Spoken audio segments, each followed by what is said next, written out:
Yo YouTube, what is going on? Chicago is back with another video, and for today we're gonna be switching up the vibes, we're gonna be switching up the pace. So today I'm just decided, let's do a little Q&A. On my Twitter, you guys should follow. If you don't, I just tweet out, give me questions, I'm gonna answer them for a YouTube video. So that is what we're going to be doing today. We're gonna have this replay going on in the background. Nothing too deep, just a scrim, doesn't really matter, don't worry about it. But yeah, it starts off great. Yeah, I'm just gonna give you guys some answers on thoughts on stuff that you guys might be curious in. So let's just get right into it. First question from Chippy RL: who has been your favorite teammate to play with and why? That's a good one. Honestly, I feel like this is not the hardest question, but I played on a team with JNAPS for about like 5 years, or if not more. And considering even the time aside, what he did as a teammate, like he always showed up. He always put his best foot forward. He never like would ever complain. He was always obviously insanely good. He would always be willing to get better. Bro, everything about JNAPS, and like we were both friends. Like we both liked each other. So just anything with JNAPS, like I'll always root for that guy. He deserves it. He's just one of the cooler dudes like in the community for sure. And yeah, I would never like ever regret teaming with JNAPS, and like would never like turn down teaming with JNAPS again. He's just such a good guy. The next question comes from Isaac RL. Gamesense wise, what is the best way to learn outside of coaching targeted towards SSL players? I'm not gonna do the last part. I'm just gonna say the best way to get better at Rocket League is to watch your guys' own replays or watch people that are better than you and look at the replays and see what you could be doing better. Notice if you're rotating poorly, maybe your boost management is bad, maybe your hits just aren't good. See what there is to improve looking at your own replays or what someone that's better than you does, and try and implement it to your own game and actively think about it and work on it while you're playing the game. Don't just play the game to play. If you're trying to improve, think of things to improve. Maybe you want to improve your aerial play. Maybe you want to improve your rotations, your comms. Whatever it is in that circumstance, just look at your own things and see if you can get better and see if you can, improve throughout the next couple times you play the game. The next question comes from Rapid. Why do you think it's so hard for up-and-coming teams to break into the top 8 and 10? Now, I'm obviously only going to answer this for NA, but I really do think NA teams tend to struggle breaking through is because a lot of them don't have the experience and know what the pressure's like to compete in that top 8 range and what comes with it.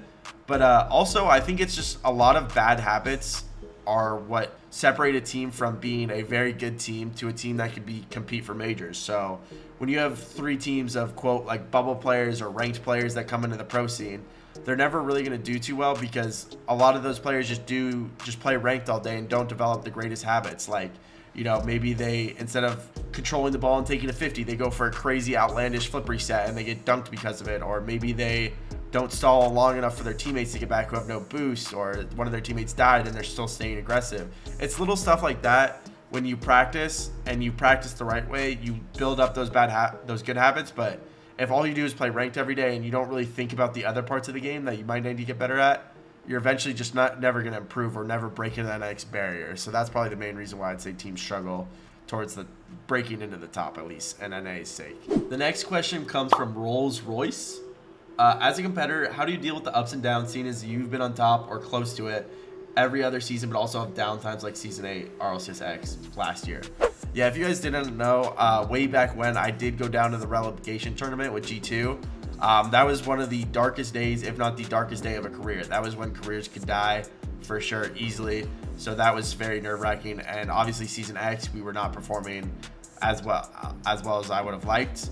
But yeah, the main thing I would say is you have to realize how lucky, as myself, I realize how lucky I am to be able to do this as my job. Like, to be able to call this my job, I'm one of the luckiest people. Now, that doesn't mean that it doesn't come with crazy amounts of stress and other things, right, that make the job not so fun. But whenever you're having those bad moments, you have to realize you're playing a video game for fun. Like, you got to get back to enjoying yourself, because if you don't enjoy what you're doing, no matter what it is in life, you're gonna just end up building more and more bad emotions or whatever frustration that you're gonna keep inside when reality should be letting out. So I kind of just remember that I'm playing a video game and how lucky I am. So I really do like kind of count my blessings and realize things will get better. Like, just because you lost a video game doesn't mean, or a series, whatever it is, in any case, in it can relate to me or it can relate to you guys. Just because you lost doesn't mean your life's over. Tomorrow is going to be a new day. You can improve. You know, you can use that as motivation and fuel to not lose again, right? But just because you lost doesn't mean the game and your life's going to be over. You can easily bounce back, and people have done it before, and people will do it again after you. So why not you, you know? For the next question, we got Brian Law and then a bunch of numbers. What's your favorite 4 shows at the moment? Now, I don't know if I would say my favorite 4. I'll just tell you the last 4 that I've watched so you guys can get to know. I recently have watched Succession. I thought Succession was really good. Full Swing on Netflix. I am a big golf fan, so the Full Swing PGA documentary is really good. I would encourage you guys to go see it if you haven't. The big one I've watched recently was Sopranos. That was a fire show, absolutely unreal. Would recommend to anybody. And then I guess I would say before that, Ted Lasso. I kind of heard, you know, and then saw what was trending. You know, let me watch this for myself. And it was a very different show, and I liked it a lot. It was, you know, a lot of different emotions than what you normally get from a drama or like shows nowadays. So just having something like comedic and refreshing and light was honestly really nice. So I did like it. So those are the 4 shows I'm watching at the moment. The next show I am going to watch is The Wire. So I'm excited for that. I've heard good things about it, but yeah. The next question comes from M Steps. What was your favorite moment on G2 Esports? Obviously, probably a lot of you guys know I was on G2 Esports Rocket League for like 5 years, so a lot of stuff to choose from. But there's no real other answer than my favorite moment was winning the major. Winning a major, obviously it's not Worlds, but still it's a huge accomplishment. Winning the major is kind of one of those surreal moments that Rocket League players get when it's like you've climbed Mount Everest, or to be honest, when you put in the amount of time that us pro players do and you win, it's just the most rewarding feeling ever. Like, bro, I put in 10K hours at that point for that. Like, to be on top of the world, to have these medals, to call myself like a Rocket League major champ, like all that stuff, it just hits you at once and you're like, wow, this is insane. So that was definitely the best moment on G2. So many other moments, but if I had to choose a best, that would probably be it. And there's a lot of other moments we could talk about later at another point. But yeah, that was my favorite moment for G2. The next question comes from IG Brody Clips. Is Chicago from Chicago? And in the same question, how did you get your name? Now, I am not from Chicago. I am originally from California, if you guys are curious. But yeah, the way I got my name, and it doesn't make sense, and if I could go back, I would change it, but we Chicago now. We got my Chicago bros. Anyways, so the way I got my name, the way I got my name was way back when. There used to be a YouTuber called Chris Smooth, and he had this animation thing, or not animation, but whenever he would hit a 3 in NBA 2K, he would say splash.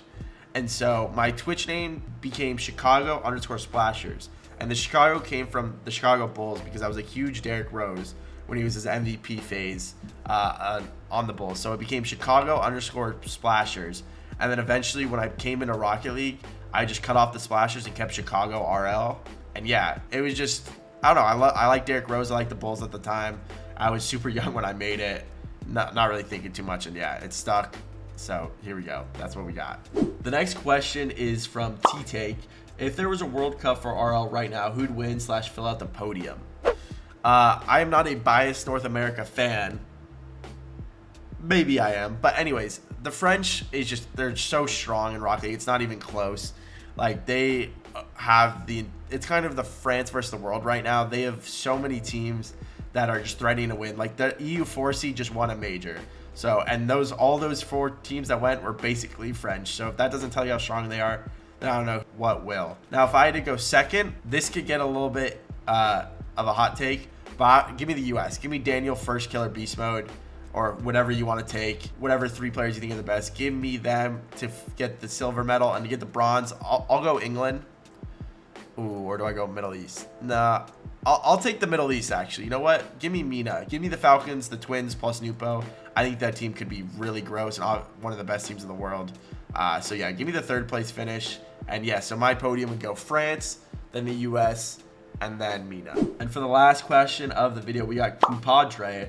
What do you see yourself doing after retirement? Now, this is a really good question because honestly, I don't have an answer. Obviously, you guys have known I've been streaming almost like every day on Twitch. I've been trying to upload on YouTube 3 times a week and get that going.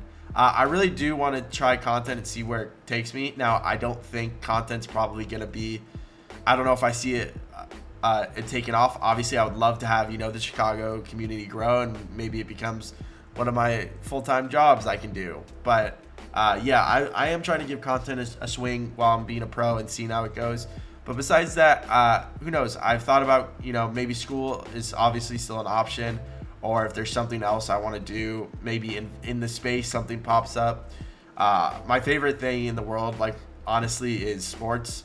So maybe whether it's basketball or baseball, getting some kind of job where I can be involved in the sports world would be dope.